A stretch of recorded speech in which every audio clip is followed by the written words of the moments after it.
YouTube, Comic Freak for Life here, and today I am making a video recapping the PlayStation 4 tournament I took part in this past Sunday.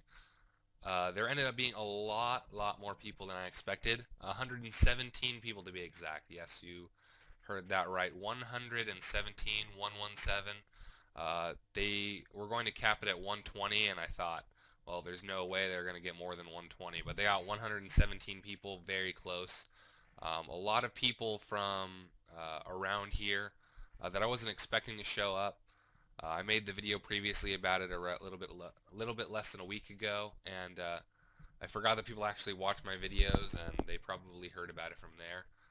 So I'm glad that they heard about it from me, and they ended up showing up. So there was a bigger prize pool, and like the name says, one person won a PlayStation 4, and then top 12 got prizes. I believe like top 8 got a box. The first place got a PlayStation 4, and then like first through sixth got boxes, and like second place got to pick the box, and then third place they had the newest one, and they had Shadow Specters and Return of the Duelist and Number Hunters, and then for the last two, I believe they had two sets of tins. So if someone didn't pick the boxes, then they had two sets of tins for 7th and 8th, and then 9th, 10th, 11th, and 12th got store credit. So a lot of prizes to go around.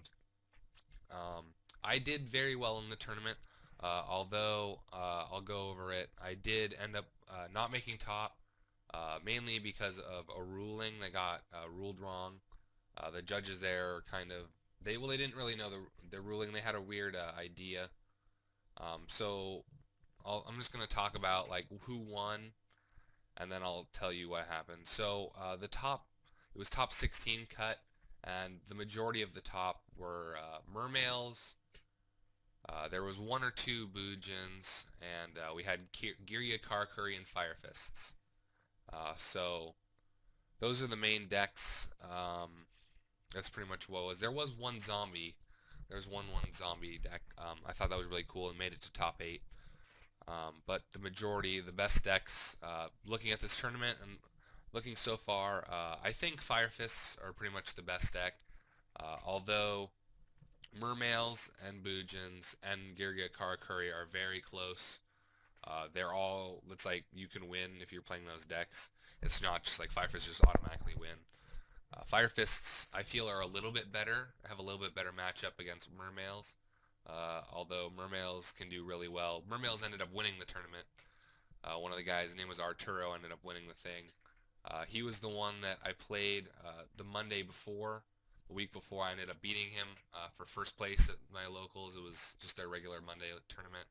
But it was very close. It could have gone either way because we went into time. So his deck is really good. His has Mermail deck. But Mermails ended up winning it. Fire Fists, I believe, got second. So Mermails, Boojins, Fire Fists, Karakuri, Yugioh are the best decks in this current format. There's a couple of other ones that are alright, but those are the main ones. And so now about me, how I did. First round, I played Dark Worlds. I beat them pretty easily. He drew really bad. That's one of the things about Dark Worlds. They can be really good, but a lot of times you draw bad, so that deck is really not consistent. Round 2, I played Boojins, and I won.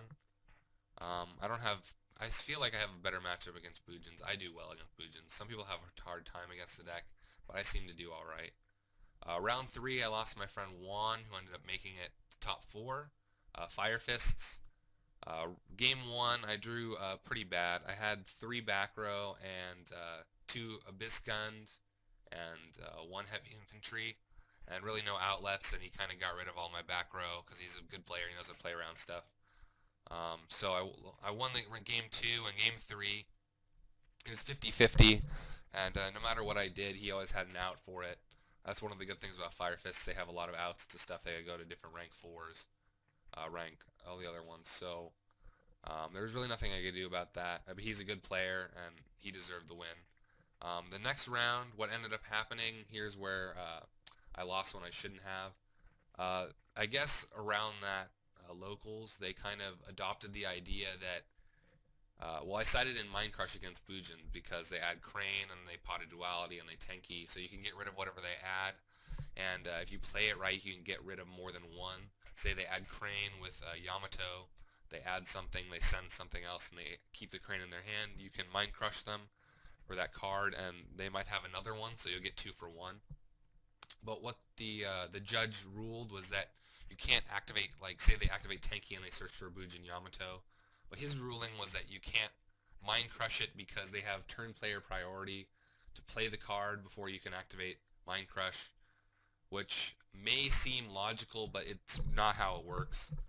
So that's what he ruled, and I'm like, that's not how it works, but he insisted, and I had to go with what the judge said. But afterwards, I talked with some friends. I knew that I was right. And he ended up looking it up. We had to look on like the Konami website. They have a chart how the chain links go, and it has like the chain link resolves, and after the chain link resolves, it says your opponent has a chance to activate quick effects, which are spell speed 2 or higher. So like trap cards like Mind Crush. And then after I activate these things, and it goes back to the chain links, and then if no one has anything to activate, then both players pass, and then it's a new open. The playing field is open, or I forgot how you call the exact terminology, but some of the more deeper rulings. And I had to explain it a couple of times, but he saw it because the chart is really weird, and he's like, "Oh yeah, you're right." So he kind of felt bad that he messed me up on that ruling. But for the rest of the tournament, he made an announcement that that was the way that that card worked, and that you can activate stuff like that after they search. And so that was that loss. I ended up winning the next round to, I can't really remember off the top of my head. I think I played another Bujin deck and I ended up winning because of the Mind Crush. I lost because of he misruled it, and then I won because I got ruled the right way. And in the game he ruled it the wrong way. If I had gotten it the right way, he would have had the Bujin Yamato and I would end up winning. So it sucks, but it's alright. I mean, it happens to all of us. Ended up being 7 rounds. I lost the very last round because I played wrong. Because usually for the tournament it would be 3 turns when we go into time. And I was playing like we had 3 turns. He maxied. I was Mermail Mirror Match. I went into Dweller because it was turn 2. He would be turn 2. Just do a bunch of damage. And even if he drew like 50 cards with Dweller, even if he drew like 50 cards with Maxi, I Dwellered him so he wouldn't be able to use the effects, and I had Sphere, and there was really no way for him to do more damage. And it would be turn 3, pass, and I would have more life points. I would just pass and win. But what I didn't know is it was actually 5 turns. They changed it for bigger tournaments, so I ended up losing that. That was more of my fault because I didn't hear them say 5 turns. But I ended up being X3, and I ended up not making it. Afterwards, the judge is kind of friends with me. He ended up letting me know that I'd get free entry into the next big tournament they have like this, kind of to make up for it because he felt bad. So it worked out in the end. I did really well in the matchups I played. The only real loss I had was my friend Juan. So he ended up making top 4. So congrats to him. So that's mainly what I wanted to talk about, how I did in that tournament.